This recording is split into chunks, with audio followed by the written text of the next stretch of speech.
Hello বন্ধুরা, good morning তোমাদের সবাইকে। আশা করি তোমরা সবাই খুব ভালো আছো আর আমরাও খুব ভালো আছি। তো মা বাড়িতে নেই, আজ দুদিন হলো। তো বৈশাখ মাস আর প্রত্যেক দিন তো থানে জল দিতে হয়। তো সেই জন্য আমি সকাল সকাল ঘুম থেকে উঠে আমি আগে ফুলটা তুলে আসি, তারপরে হবে বাসি কাজ। এই যে উঠান ঝাড় দেয়া, রান্নাঘরের এঁটো বাসন কোসন মেজে রান্নাঘরটাকে পরিষ্কার করে রাখা, যাদের মাটির উনুন থাকে তাদের মাটির উনুন টুনুনগুলো গোবর দেয়া, বাসি বিছানাপত্র তোলা, আরও নানান কাজ। তো অন্যদিন কি হয় জানো তো, যখন ঘুম থেকে উঠি না, দেখি মায়ের সেই সব কাজ সব হয়ে গেছে। কিন্তু আজকে তো মা বাড়িতে নেই, মায়ের পরিবর্তে আজকে আমাকে করতে হবে। তো সকাল সকাল বাবাকে আমি বলেছিলাম আগের দিন রাত্রেবেলা যে বাবা তুমি আমাকে ডেকে দিয়ে সকাল সকাল কাজগুলো করে নেব। তো মা তো ওঠে ওইদিকে ঘুম থেকে, বাবা যখন কাজে যায় বাবাকে খাবার দাবার গুছিয়ে দেয়। তো তারপরে মা আর শোয় না। তো তারপরেই আর কি মা বাড়ির বাসি কাজ টাজ করা শুরু করে। আর তখন আমি কোথায়, তখন আমি ঘুমাই। এবারে আমি বাবাকে বললাম, বাবা তুমি আমাকে একটু সকাল সকাল ডেকে দিও। আমার আশঙ্কা ছিল কি জানো তো, একটাই বিষয়, যে আমি বাড়ির কাজকর্ম বাসি কাজ টাজ বলো সেগুলো সবই করে নেব, কিন্তু সমস্যা হচ্ছে রান্না করা। পারবো তো রান্না করতে, আর রান্না করলেও বাবা খেতে পারবে তো, এই ভয়টা আমার জানো তো সারাক্ষণই থাকে। কারণ আমার প্রথমবার যখন রান্না করি সে বিরাট ঘটনা। তো তারপর থেকেই না ভয় হয়ে গেছে, সে আমিও খেতে পারিনি। আর আমার বাবার কাছে কি জানো তো, যে খাবার খারাপ হলেও বলে কি না ভালো। এবারে আমি তো বুঝতে পারি না, খেতে পারে না। আর মেজদিদের বাড়িতে যখন যাই তো দিদি আস্তে আস্তে অল্প অল্প করে আর কি রান্না বান্নাগুলো বলে দেয়, আর আমি সেইভাবে মাঝে সাঝে রান্না করি। তো সেই থেকে না একটা সাহস হয়েছে যে না, এবারে অন্তত যাই রান্না করি প্রথমবারের মতন ওরকম হবে না। আর বাড়ির দিকে মায়ের সব কাজ বাজ গুছিয়ে নেওয়া হয়ে গেছে, ধান সিদ্ধ করা, শুকনো করা, সেসবগুলো সব হয়ে গেছে। বাবা অল্প অল্প করে সাইকেলে করে নিয়ে গিয়ে ভাঙিয়ে নিয়ে আসছে। আর রইল নিংড়ানো, এখন তো পাটটার চাষ করার সময়, তো আমাদের দুটো ক্ষেতে পাটটার বুনে দেওয়া হয়েছে, আর একটা ক্ষেতে পাট বোনা এখনো বাকি আছে, সেই ক্ষেতটাতে জল দেওয়া হয়নি। তো যেসব ক্ষেতে জল দিয়ে পাটটারগুলো বুনে দেওয়া হয়েছিল আর কি, তো সেই সব ক্ষেতে পাটের চারাগুলো বেরিয়েছে এবং কিছুটা বেশ বড়ও হয়েছে। আর সেই সঙ্গে ঘাস।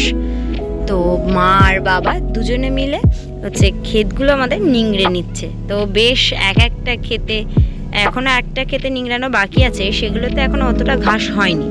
আর আমাদের দক্ষিণ মাঠের যে ক্ষেতটা, সেই ক্ষেতে ঘাস হয়েছে। তো সেসবগুলো সব নিংড়ানো হয়ে গেছে। এবার এখন মোটামুটি কাজও হালকা আছে। তো মা এখন হঠাৎ ঠিক হলো আর কি, এমনি যে আগের থেকে কোনো প্ল্যানিং ছিল যে এরকম কাজ বাজ কমপ্লিট হয়ে যাওয়ার পরে যে মা বাপের বাড়ি যাবে তা নয়, হঠাৎ করে ঠিক হলো। আমার বড় মাসি ফোন করেছিল, বলছে যে আমার সেজো মাসিদের বাড়িতে যাবে। তো সেই সব কথা হতে হতে মা বলছে যে তাহলে আমারও তো কাজ নেই, তাহলে যাবো। এবারে মা বলছে তুই রান্না টান্নাগুলো করে নিতে পারবি তো? আমি বলছি ঠিক আছে মা, তুমি যাও। বাবার কাছ দিয়ে শুনলে বাবাও আমার বাড়িতে যাবে। সেটা ঠিক হয়েছিল পরশু দিন। কিন্তু মা আর বাবা যখন সকালে মাঠে গেল খেতে নিংড়াতে, তো 7টার মধ্যে না কমপ্লিট হয়ে গেছে। এবার আমার কালকে পড়া ছিল আর কি, ওই কটা নাগাদ 7:45 থেকে। তো মা দেখলাম মা আর বাবা 7:30টার সময় বাড়ি এসেছে। এবারে আমি তখন গোছাচ্ছি। আর যেহেতু আমার সাইকেল চালানো বারণ, আর আমাদের এই ভিতরের রাস্তাটা না অত টোটো আসতে চায় না। এবারে আমি বাবাকে বলেছিলাম, বাবা তুমি তাহলে আমাকে একটু সাইকেলে করে কিছুটা দূর এগিয়ে দিয়ে এসো ওখানে। বাবা বললো ঠিক আছে, কটার দিকে তুই যাবি বল। এবার আমি বাবাকে বলে দিলাম টাইম যে 7:30। তারপরে দেখলাম মা বাবা দুজনেই চলে এলো।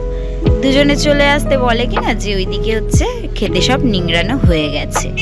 এবারে যথারীতি মা বলছে কি যে যেহেতু আমরা জানি মা কালকে যাবে মামার বাড়িতে, আজকে তো আর কিছু না। তো এবার আমি আমার মতো পড়ার জন্য পড়তে যাব বলে রেডি হয়ে গেছি। হঠাৎ মায়ের কি মন হলো, মা বলছে কি যে মামার বাড়ি তাহলে সেই তো যাবো, তাহলে কি আজকে যাব? তো তারপরে মা মামার বাড়িতে গেল, আর আমি পড়তে গিয়েছিলাম। পড়ে বাড়িতে এসে রান্না বান্না সব করলাম। তবে কালকে রান্না বান্না করতে গিয়ে একটু লেট হয়ে গিয়েছিল, পড়ে বাড়ি এসে তারপরে তো রান্না বান্না চাপিয়েছিলাম। তো সে যথারীতি যার জন্য লেট হয়ে গেল।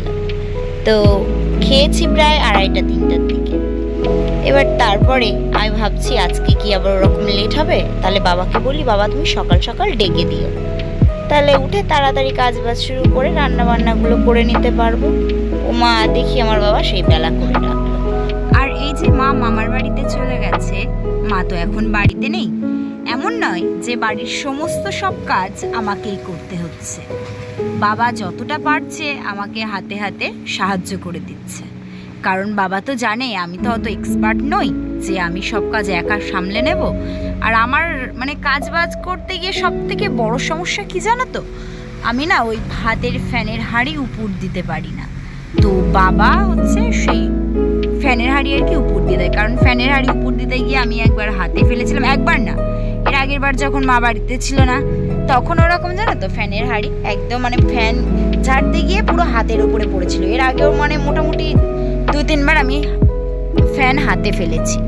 তো ওই জন্য বাবাই হচ্ছে ফ্যান ট্যানগুলো সব ঝেড়ে দিচ্ছে।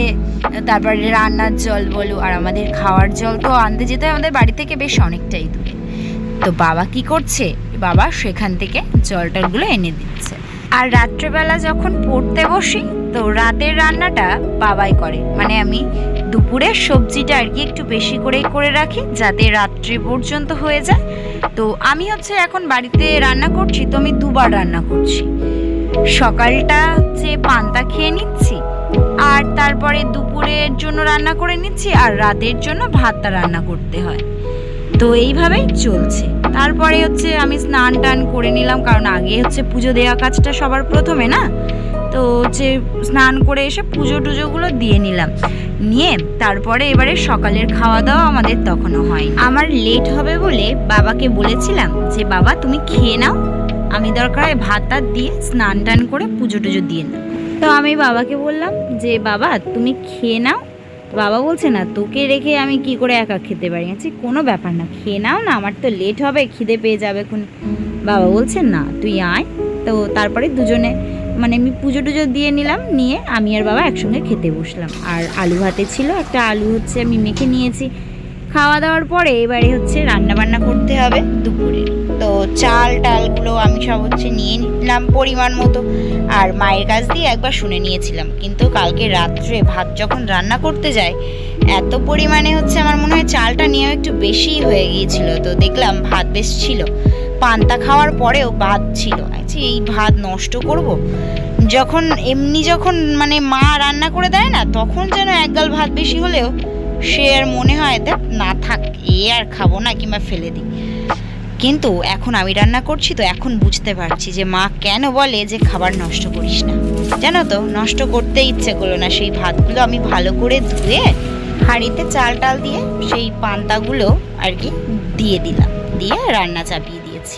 বাবা ওইদিকে গেল জল নিয়ে আসতে, আমাদের বাড়িতে খাওয়ার জল শেষ হয়ে গিয়েছিল। তো বাবা জল টলগুলো নিয়ে এলো।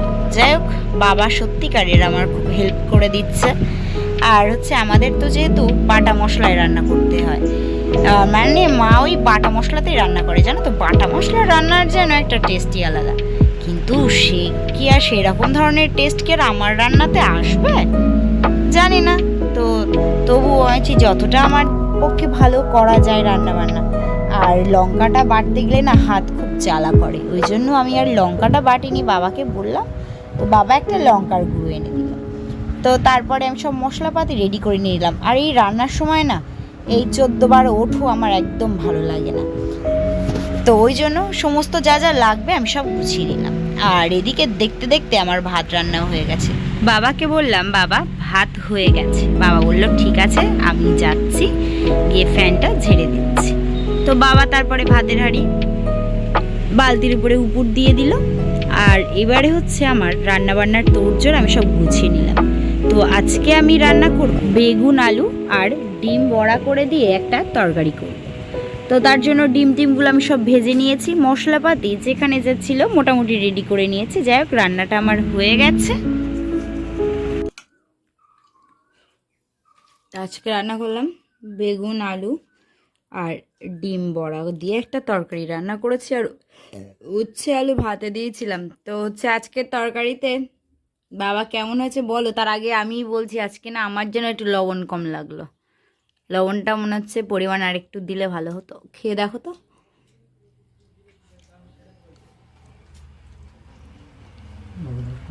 লবণ কম হয়েছে না? নাও তো, টাটা। আজকের ভিডিও এই পর্যন্ত। ভিডিওটা ভালো লেগে থাকলে অবশ্যই লাইক কমেন্ট শেয়ার করো এবং সাবস্ক্রাইব করে আমাদের পাশে থেকো। টাটা। আসছি নতুন একটা ব্লগিং ভিডিওর সাথে, ততক্ষণ সুস্থ থেকো, সাবধানে থেকো।